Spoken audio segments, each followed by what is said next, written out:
It was one of the major news stories of 2018, the federal government legalizing the use of recreational marijuana across Canada. But could other once illegal drugs eventually follow? And Richard Southern joins us now. Richard, we're talking about shrooms. And wow, he knows the lingo and everything. That's all I know.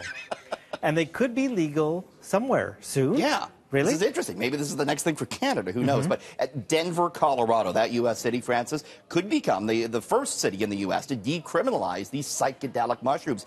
After a campaign gathered enough signatures to put this measure on the ballot, the voters are going to vote on it. According to a study by Johns Hopkins University, these type of mushrooms could be used to treat anxiety, depression, and alcoholism.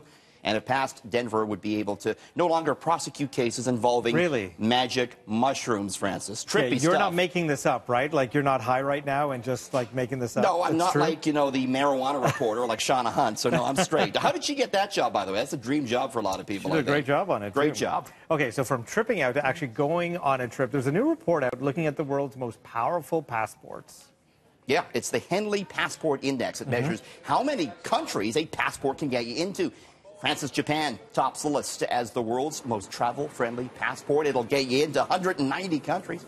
Singapore, South Korea tied for second spot. France and Germany third. Canada, not too bad, holding a seventh. Kind of surprised. Yeah, you think it'd be a bit higher than that. They always say it's a good passport.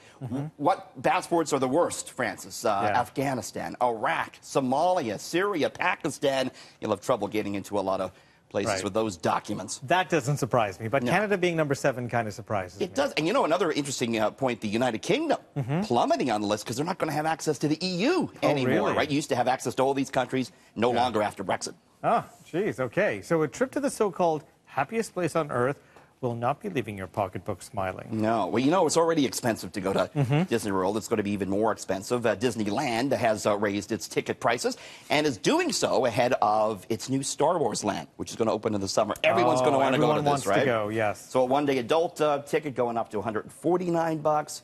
Regular ticket up to $129. They have spent years constructing the Star Wars land. There's rides. They even have the cantina from Star Wars where you can go and drink and eat, and they want to make a few extra bucks. Of course.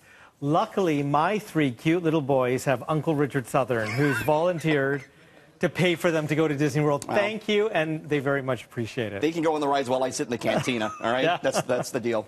But you're going to need to bring your plastic with prices like that. So one of the world's largest credit card companies is getting a lot of flack for its logo redesign. So this is not it. This is the original logo for MasterCard, right? We all know it. They actually, a couple of years ago, sort of sleeked it up a little bit. Here's the new logo, Francis. They just did away with the name. Did away with the name. You know, MasterCard conducting, they said, 2 years of research to make sure people could identify the wordless logo. 2 years of research? How much did that cost? Probably a lot. I want to be the company hired to look at this. Right. They say, though, it's in preparation for a credit card-less world. You know, we're all using this contactless payments. And companies, they want to be identified just by their logo, like Apple and everything. So they're trying to position themselves like that. But a lot of people making fun of the new MasterCard logo online. I can't imagine why. Richard, thank you. We'll see you tomorrow. Thank you, sir.